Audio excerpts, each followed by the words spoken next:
हिरण्यबसु बालकको कथा। भगवान श्रावस्तीमा विराजमान भएको बेला एकजना गृहपतिको बच्चा जन्मियो र हिरण्यबासु नाम राखियो। त्यो बालक अति राम्रो मुहार भएको लोकमा अतुल्य सुन्दर थियो। जन्मँदा दुवै हातको मुठी खोलेर हेर्दा उसको एक एक हातमा सुनको मोहर रहेको र त्यो लिँदा फेरि त्यस्तै मोहर देखियो। जति लियो उति नै भएर गयो र सबै ढुकिट नै भरियो। त्यो बच्चाले ठुलो भएपछि आमा बाबुसँग अनुमति लिएर प्रव्रजित भयो।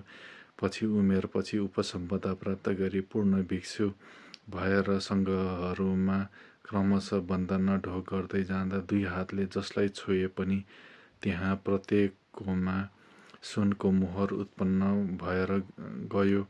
उसलाई उपसम्पदा लिएर तत्परताका साथ मेहनत गर्नाले अर्थात् फल लाभ भयो।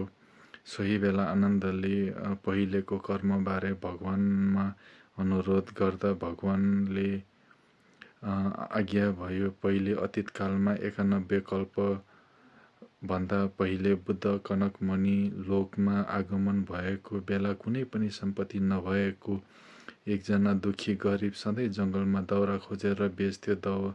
पछि दाउरा बेचेर सुनको 2 मोहर पाएर बुद्ध र सङ्घ सहितलाई श्रद्धा चित्तले चढायो। भगवानले पनि अनुकम्पा गरी लिनुभयो। त्यो कारणले गर्दा 91 कल्पसम्म सुनको मोहर सधैँ पाएर आयो।